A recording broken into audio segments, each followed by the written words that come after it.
Welcome back, ladies and gentlemen, to a brand new box office breakdown show here on Max Talks Movies, where we talk the box office of May 20th to the 22nd, as well as the 2022 worldwide and domestic box office breakdown. If you're new to the channel, my name is Max Sternberg. Welcome to Max Talks Movies. I do this show every single Monday here on the channel, so please subscribe, ring the bell. I do this show every single Monday, as well as other movie reviews, TV show reviews, movie rankings, all these kinds of things. So please subscribe, ring the bell so you're notified when these videos drop. Also, please like the video, guys. The thumbs up button really helps the algorithm out so more people can check out our content. And comment down below, what movies did you see this weekend in theaters? What upcoming weekend? Where are you going to be in the theaters? Let me know in the comment section down below. Let's just get started. So for the third consecutive week, in first place is Doctor Strange in the Multiverse of Madness. Drops off after a 68% drop off in its second weekend, another 49% in its third weekend, 32.3 for Doctor Strange in the Multiverse of Madness. Its domestic total currently sitting, its total gross is $342 million. So again, successful is Doctor Strange. Now, this is not good looking like it's really near $800 million worldwide. We'll get to those numbers in a bit, but it will probably not be able to get to $1 billion. So it's not a mega hit, but Doctor Strange in the Multiverse is also not a disappointment. It's a hit, but it's not a home run that a lot of people were projecting this film to be. MCU's next opportunity will be Thor: Love and Thunder, and they're dropping a new trailer during the NBA tonight.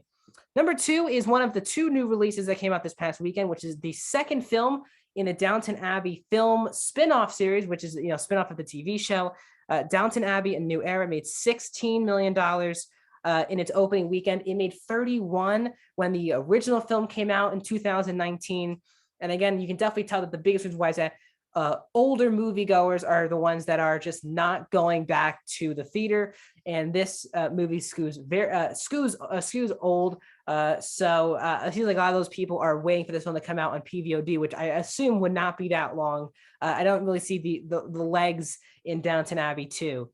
In third place in its fifth weekend is The Bad Guys, getting in another $6.1 million, a 13% drop off, and it's at $74.4 million. Another successful film, animated film this year, continuing to, even though it has already been available for 2 weeks on PVOD. While yes, it is $20 to rent and $30 to buy, it's still available in homes, and people are still choosing to see The Bad Guys in theaters. And number four in its seventh weekend, the longest weeks in this top five, is Sonic the Hedgehog 2.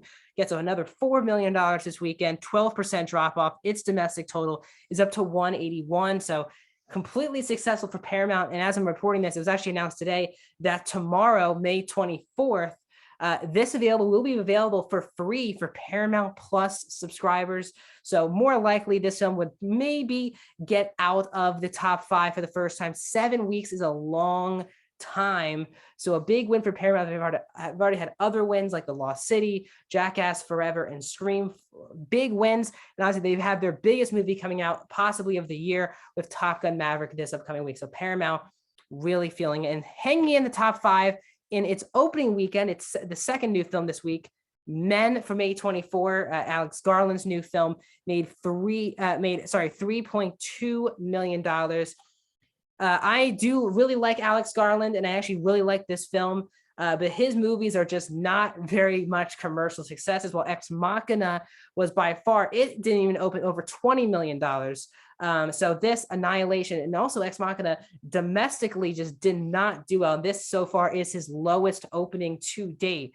So a bit of a disappointment. And let's stick with A24, because while at number 6 was Everything Everywhere at All Once, it has now become the highest grossing domestic A24 film of all time. A24 is definitely the top indie movie studio right now in the world, and it's one of my favorite studios out there. Obviously just did Men. They have this film, a lot of more films coming out this year, but Everything Everywhere All at Once has $52.3 million total domestic. That it's its highest grossing film, just beating Uncut Gems. So big win, which certainly helped this film out during award season.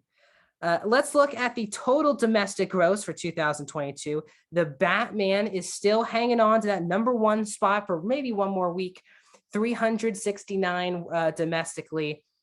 Doctor Strange in the Multiverse of Madness as 342, so it's climbing very closer. It's now 27 million domestic. It should probably get that, even with the competition coming this upcoming week.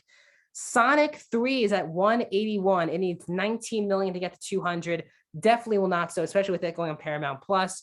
Uncharted is at 147. We're still at $400 million films. Hopefully this weekend could possibly change that. The Lost City is at number 5. Fantastic Beasts. The Secrets of Dumbledore is at number 6. That film has officially been announced that it will be hitting HBO Max with no extra cost a week from today, the 30th. Scream at 7. Bad Guys at number 8, and the Bad Guys likely to even climb that list even further. Morbius is at number 9. Morbius is currently available on PVOD, and Dog is at number 10. Biggest movie of the year is still Doctor Strange in the Multiverse of Madness. Worldwide gross is at 803 million. So unlikely to get to the $1 billion mark. Obviously, Spider-Man set very high expectations setting up this film. Its divisiveness with fans must be a reason why this film is not getting to that $1 billion. It's still a success for Disney and Marvel and Kevin Feige, but not the $1 billion success that a lot of people expect with basically most MCU films. The Batman is at number 2. So while it's number 1 domestically, not worldwide. Uncharted number 4. The Secrets of Dumbledore number 6. Sonic 2 at 7. The Bad Guys at number 9. And The Lost City getting in the top 10. So again, as we talked about earlier, Paramount with their films, Uncharted, Sonic the Hedgehog 2, and The Lost City. 3 of their films are in the top 10 movies worldwide. And they are still the talk of town. Today, they released the Mission Impossible 7 trailer, which that film's coming out next year.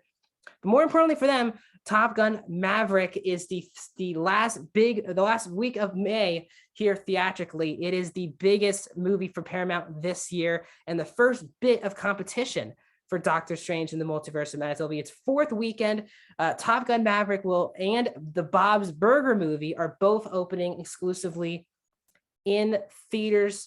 Top Gun Maverick will be taking those premium IMAX or Dolby 3D screens from Doctor Strange. We'll see if that's a big deal as well. So Top Gun Maverick and Bob's Burger wrap up the month of May. So next week, we're going to break down the month of May.